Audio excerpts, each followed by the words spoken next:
Good evening and welcome to Daily Red Devil for all of your latest Manchester United transfer news and talk. Hope everyone is doing well on this Thursday evening. We're back to bring you another massive show this evening. But before we jump into that, please do me one small favour and smash a like on the video. Please subscribe to the channel if this is your first time watching, and let's get straight on into it. On the show tonight, we're going to be talking about Erik ten Hag's demand for a new shock striker in the January transfer window. Now, this is a name that it's not, one of the names we've been linked to in recent weeks. It's someone that I think we have spoke about on the channel before, but we'll talk about that, of course, in a minute. We'll also talk about Hannibal's exit from Manchester United, with it being confirmed that he will leave the club in the January window. Obviously, I'll be giving you my reaction on that. Also reacting to the Jadon Sancho story. And you know what?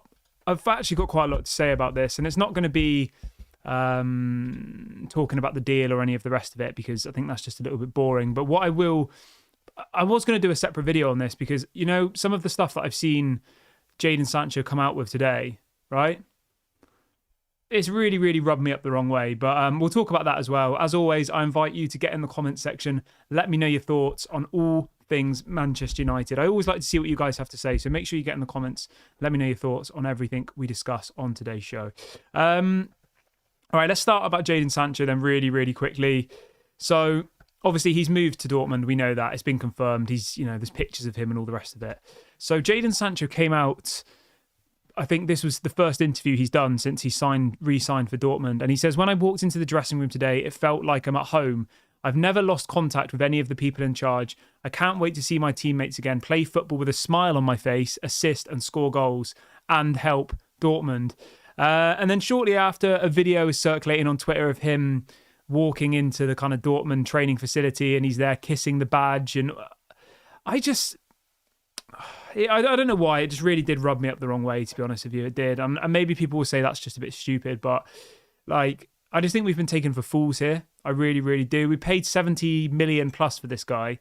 He comes in, let's be honest, he's been distinctly average at best. Erik ten Hag gives him 3 months off to go and sort himself out in the Netherlands. He comes back from that and then calls for the manager on Twitter. I mean, it's like literally something you'd see on like a soap on like EastEnders or some sort of like reality TV program. It doesn't seem like it's what a professional footballer should be conducting himself. And there was another bit which I found really, really funny as well, and it was him doing his medical. So he's on the bike machine, and the person who's doing his medical says, we've had to stay late or whatever to do it, obviously joking, and then he's like, I'm sorry, I'm really sorry, Jadon is. And there's loads of people on Twitter who are just like, so he doesn't mind apologising to the people in the medical team at Dortmund for making them work late, but won't apologise to United's fans, won't apologise to the manager, or apologise to the rest of his teammates for what he did to Manchester United. But it just sums up the situation for me, and it just sums up the kind of the character he is. And to be honest with you, I don't want anything to do with him now going forward. There's been some quotes come out from Laurie Whitwell from The Athletic this afternoon as well, where he's really done a deep dive into what actually happened with Jadon Sancho at Manchester United. And one of the key bits that I thought was really, really interesting was Laurie Whitwell talking about what Jadon Sancho's reaction has been like since, being banished from the squad.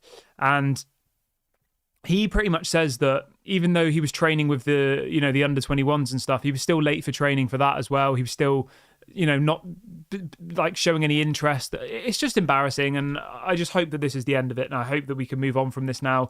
I hope that we can, try and just move forward. I hope he plays well for them. And I hope that we can sell him, because I'm just frustrated, But let me know what you guys think. Are you happy that Jadon Sancho's gone? Do you think he should have stayed? I mean, I don't think there'll be a single person in this fan base who thought Jadon Sancho should still stay at this club. And if you are one of them, let me know your reasons. I'm always interested to see what other people think. So let me know in the comment section.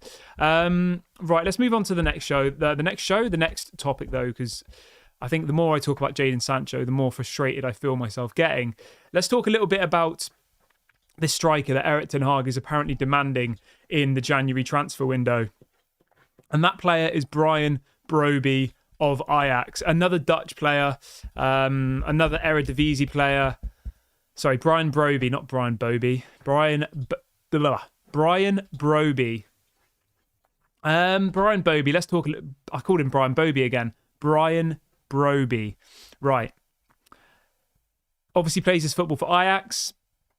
I mean, his stats for this season, he's got 8 goals in 15 games in the Eredivisie. Like, I don't think that's that good for a striker playing for Ajax. A goal every other game in the Eredivisie.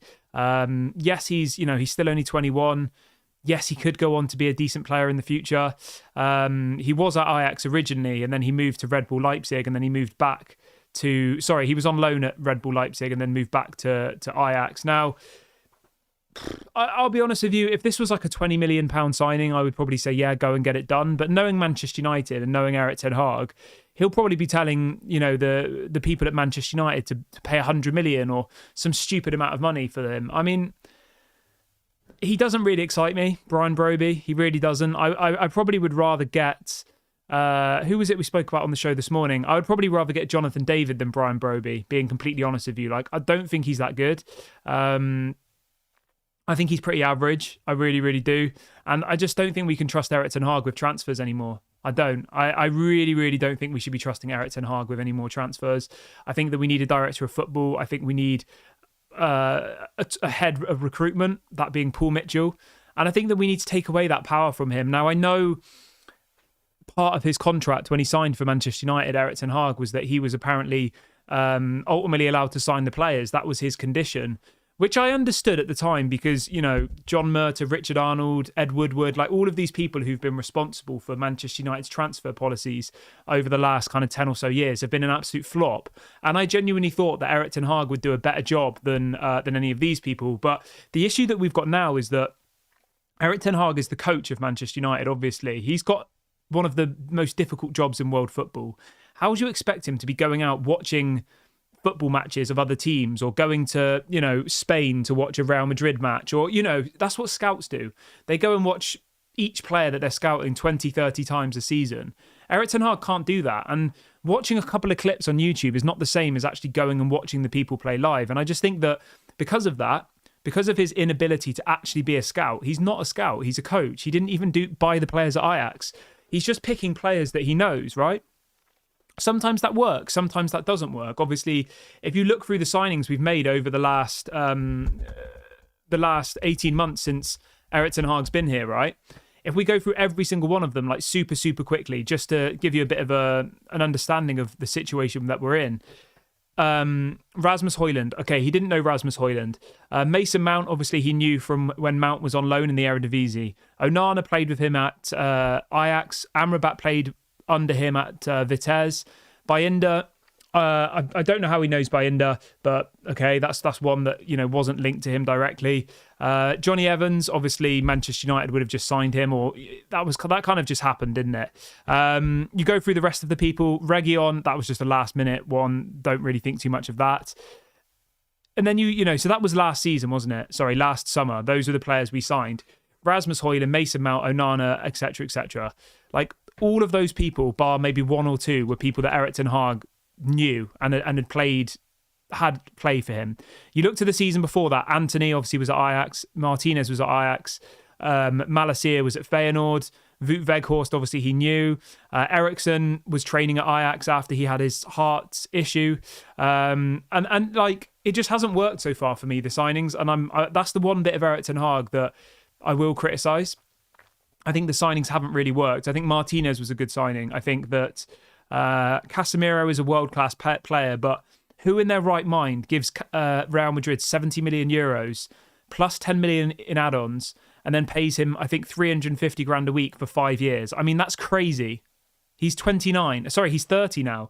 At the age of 29, they gave him a 5-year contract. And the thing that we have to remember here, right, is that Erik ten Hag has the veto over signings. That was one of the conditions of him coming to the club. So those of you who say, oh, he didn't want Casemiro, it was a Glazer signing, like, Erik ten Hag has been involved in all of these signings, I know people say, oh, he didn't want to get Anthony for 80 million. He could have said no. He could have gone and got somebody else. Now, I know people will say, oh, that was John Murtaugh's fault. But we know for a fact that Erik ten Hag has a veto over transfers. So he could have turned around and said, you know what? Anthony's a good player. Obviously, he was great at Ajax for me, but he's not worth 95 million euros or 80 million pounds. He's worth about 30 or 40 million. Don't pay that amount of money. because otherwise I'm not going to be able to get the players I need. And maybe he just didn't think like that. Maybe he thought that Antony would come to the Premier League and would be the next Neymar or the next Vinicius Junior. Like, that's where I think the issue has come this season in some ways. Obviously, the issues have been a massive problem for a lot of people. But when we just keep seeing Eredivisie, Dutch players being linked constantly, it's getting tiresome. It really, really does. And as somebody says in the chat, like, we could have got Mohamed Kudus for 35, 40 million euros, and instead we went for Antony. Like, I don't understand some of the signings. I don't. And I just think that Brian Broby, he fills me with no excitement. I'm sorry. Like, maybe he'll turn to one of the best players in the world in the next few years, and I'll look back on this video and I'll feel stupid and I'll say we should have signed him, back in January 2024. But the realistic is that probably won't happen. I don't think Brian Broby is going to turn into this world-class star, and it's just another name that we're getting linked to that Erik ten Hag is desperate to sign. So we've got 2 or 3 different journalists coming out with the same story that apparently Man United or Erik ten Hag is desperate to bring Brian Broby to Manchester United. It's a no from me. I don't think he's good enough. I think Brian Broby, Rasmus Højlund plus a world-class striker, fine. But knowing United, as I said, Ajax would say they want 50 million in the summer and Man United will end up giving them 90 because we're stupid. It's a no from me. And to be honest with you guys, I think Erik ten Hag's future, I want Erik ten Hag to stay 100%, but I would say it's 50-50. I really, really do think it's 50-50 because... And the last thing we should be doing is buying players now. That's my take on it. I know people will say that sounds stupid, but, if you go and buy Brian Broby, a couple of other kind of players from the Eredivisie that Erik ten Hag wants, and then in 6 months he's not in the job, what do you do then? Like, that's not what top clubs do. Top clubs plan for the next 2 or 3 years. And I think that we need to be very, very careful about how we operate in this window. I think Timo Werner would have been perfect. I genuinely think Timo Werner would have been perfect. I know most of you didn't want him, but I think he would have done a job until the summer. Choupo-Moting, I don't want. I don't think he's very good. Guirassy, I think, would be good, but we can't afford £15 million and he's at the Africa Cup of Nations. So it'll be very, very interesting to see what happens. Keeping on the topic of strikers, just really, really quickly, everybody who's watching, please do smash a like on the video. It really helps to bring more people into the show. We've got over 250 people watching. Let's try and hit 200 likes by the end of today's video. If everybody likes the video now, we will hit 200 likes. So let's set that as the goal for today. As soon as we hit 200 likes, I'm going to set up a poll. I've got an interactive question I want to ask you. So make sure you smash a like really, really quickly and do me a massive favour and this channel. Right, let's talk about Anthony Martial really, really quickly whilst we're on the topic of strikers. So there's some breaking news coming out in the last couple of hours, actually, that apparently Anthony Martial's agent has flown to Turkey to hold talks with Fenerbahce, Besiktas and Galatasaray. And then another journalist has come out saying that Erik ten Hag wants Anthony Martial to leave now. He does not consider him a part of the Manchester United squad. Negotiations are now ongoing between Martial's agent and Fenerbahce. I have a feeling that this Martial deal will happen. I think Manchester United will release him as a free agent. They'll rip up his contract ultimately. He's only got 5 months left of his deal now. It expires in June. And I think that they'll let him go to whatever club he wants, and it will probably be one of these Turkish sides. Yes, they won't pay him the same kind of wages he's on now, but they'll give him some sort of signing on bonus. They'll probably give him $100,000 a week, and overall he'll look at it and say, I could either earn $250,000 a week for 5 months at Man United, or I could go to Besiktas, get maybe 2 or 3 million signing on bonus, plus $100,000 a week for the next 3 or 4 years. And I think that will happen. The question is when it will happen. That's the problem, because the more it goes on, the more likely we'll have another Wout Weghorst type signing at the end of the window. And that's the last thing I want to see. I do not want to see another Wout Weghorst type signing coming into Man United, because I know he loved to play for Manchester United. I know, he really, really wanted to do his best for Man United, and you have to respect that. He worked hard, but people like Wout Weghorst were not good enough for United. Let's be clear. Let's see what people are saying in the chat this evening then. Let's have a look. Chris says, you're talking about the same individuals that let Pogba go for free, then paid 80 million to get him back to make him leave again for a free agent, and you want to blame Erik ten Hag for transfers. The reason that I'm mentioning Erik ten Hag here, mate, is that it's public knowledge that Erik ten Hag has got in his contract at Manchester United that he has a veto over transfers. A veto means that he has the final say. He can stop deals from happening. Now, no other manager in the last 10 years at Manchester United, apart from Sir Alex Ferguson, has had this same thing in their contract. This is public knowledge. You can go and type it in on Google now if you want. Erik ten Hag has the final say on these transfers, right? So it's impossible for him not to take some blame. And I think the big question mark about Erik ten Hag's future is actually going to be whether Jim Ratcliffe and Ineos are happy for him to continue having a big say in the transfers. That's the bit that we actually need to think about here, because we know that Jim Ratcliffe wants to bring in a director of football. We know that he wants to bring in a sporting, a head of recruitment. All of these things we don't have at the moment. And they're going to clash with Erik ten Hag. They might say to him, no, we don't want Brian Broby. We don't think he's good enough. And Erik will say, oh, no, I want him. He's good. He was good for me at Ajax. I like him. Give them the 70 million they want. And that's where I think that there could be some sort of issues coming in the future. And I just think, like, you know, I like Erik ten Hag. I think he is the right man for the job. I back him. But I think he's only going to work at this club if he has a proper team behind him and they take away this responsibility of buying and selling players and they give that to somebody competent like Paul Mitchell, like Dan Ashworth, one of those types of individuals to actually focus on. That's what needs to happen, because at the moment it's just a complete mess. It's a complete mess. And Erik ten Hag is trying his best. He's got his hands tied behind his back. He's trying to coach the first team. He's trying to deal with people like Sancho and Cristiano Ronaldo and Greenwood and all of these situations that are going on. He's trying to deal with the takeover. He's trying to deal with, you know, all of this speculation going around the club. And then you're asking him to scout and sign players at the same time. Like, it's not normal. And I desperately think that we need to get this resolved. Maup says Erik ten Hag shouldn't have a say on anything. The guy has wasted £400 million. He's a liability, and sooner he's gone, the better. Pathetic manager. I mean, obviously, you're entitled to your opinion. You are, of course. I agree that the signings have been poor so far. I do. I think Onana was a poor signing. I think Mason Mount was a poor signing. I think Casemiro, for the amount of money that was spent, was a poor signing. He is a quality player, but to pay 70 million euros and give him 350,000 a week at the age of 30, when Real Madrid didn't even want to give him the same wages he was on before, which was about 150, like, that just sums it up. Rajat says Klopp doesn't have this much power at Liverpool. Mate, exactly. Now, one thing which will just kind of make everybody realise the situation here, right? Jurgen Klopp at Liverpool doesn't get to sign the players. Pep Guardiola at Man City doesn't get to sign the players. They have sporting directors above them who sign the players. And the most famous one is that Mohamed Salah, probably one of the best players in Premier League's history, I would say. And I'm obviously a United fan and I don't like Liverpool, but he is a quality player. Jurgen Klopp has come out in interviews in the last few years saying that he did not want Mohamed Salah at Liverpool. Jurgen Klopp didn't want to sign Mohamed Salah, and it was forced upon him.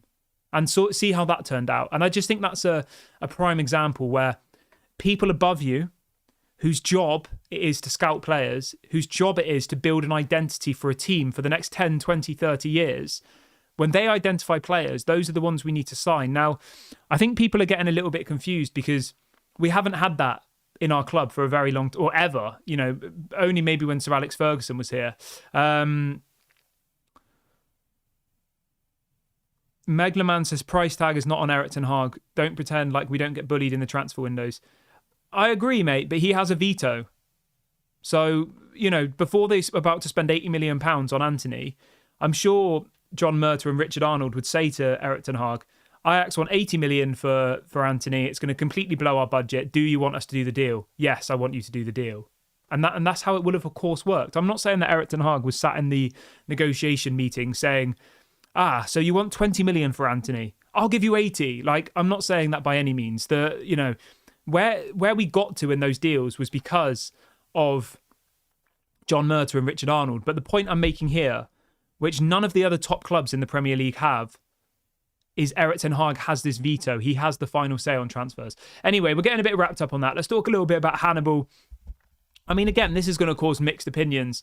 The breaking news coming out in the last couple of minutes is that the Hannibal deal to Sevilla is apparently a done deal. Apparently, he will be moving to Sevilla.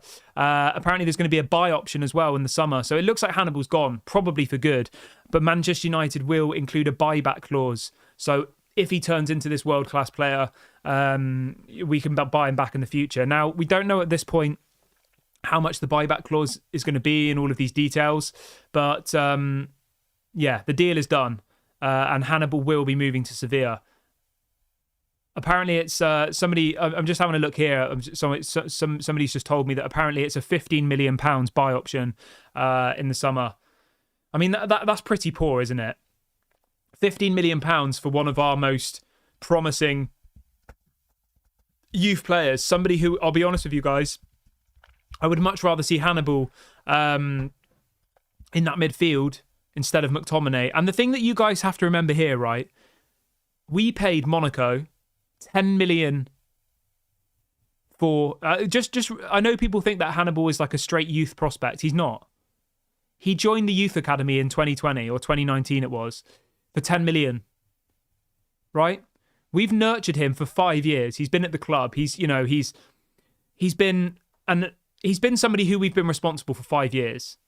We've paid his wages. We've fed him. I know this sounds a bit strange, but let me just finish my point. We've trained him. We've helped him develop as a, we got him at the age of 15, right? We signed this player at the age of 15 who's meant to be one of the most talented up-and-coming players in Europe from Monaco. We give them £10 million for him, right? We nurture him for 5 years. We send him out on loan. He does well. We do all of these things.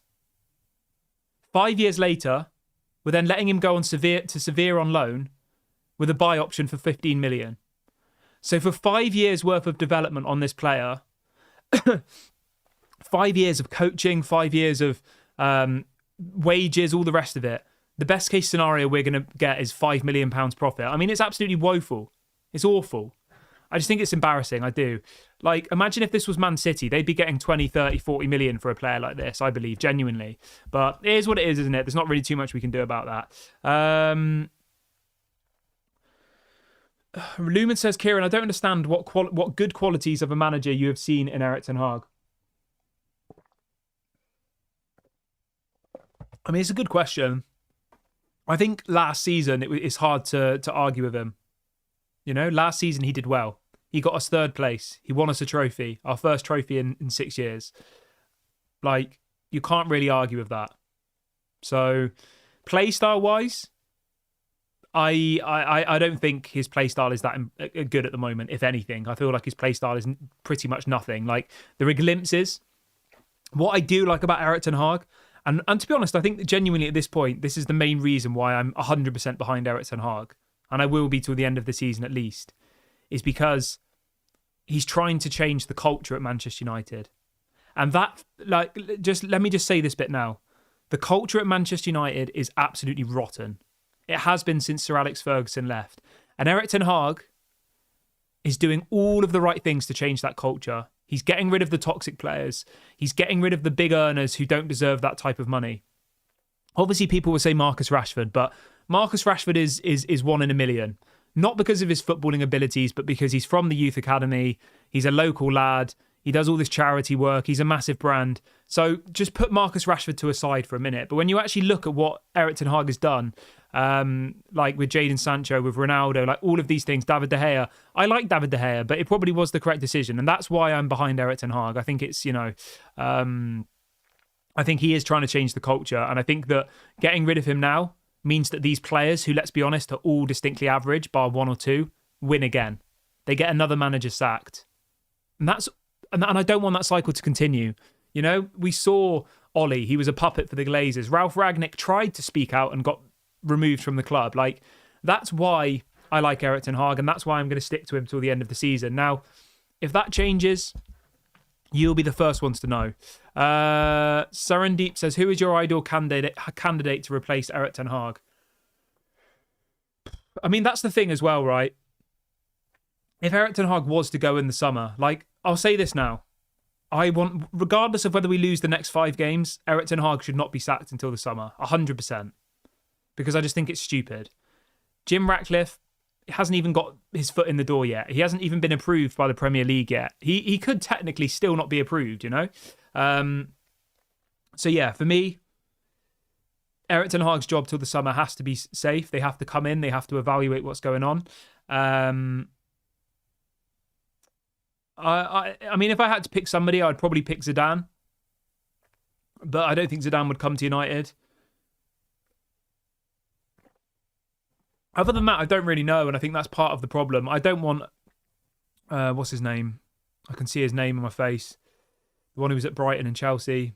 We've spoken about him on the show hundreds of times before. Graham Potter. Like, people like that would just... I'll literally have to go and bury my head in the sand. But yeah, that's my reasons why I'm behind Erik ten Hag. I respect what he's done so far by way of changing the culture. I back every single decision that he's made by way of how these players think they're better than they are. You know, he drops people, and like that's why I like him. But obviously, it's just an opinion. If you think Erik ten Hag's not good enough, if you don't think, like, obviously that's fine.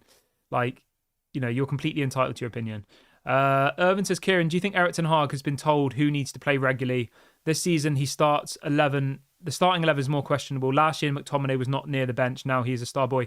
I don't think so, mate. I think you have to remember, right, Casemiro's injured. Eriksen's injured. Like, all of the people who started every single game, Martinez is injured. You know, like, he has a lot of injuries. So I don't think McTominay will be playing that much when Casemiro's back. I imagine it will be Casemiro, Mainu, and Bruno Fernandes. That's what I think will probably happen. But I'm going to wrap the video up here, guys. Do me a massive favour and smash a like on the video before you leave. Lumen says, Kieran, it's a holiday in my country tomorrow. Will you be live in the morning? Yeah, I'll be live at 11 a.m. tomorrow. It's a new time. So for all the people who are new or for all the regulars, the show is no longer at 8 in the morning. It's at 11 a.m. GMT UK time, and then 6 p.m. UK time every day. So I'll be back live at 11 a.m. tomorrow. Please make sure to smash a like on the video before you go. Please do subscribe as well. We're only about 30 subscribers away from 21,300. So let's see how quickly we can hit that next target. Please smash a like, subscribe. Have a good evening, everybody, and I'll speak to you all a bit later.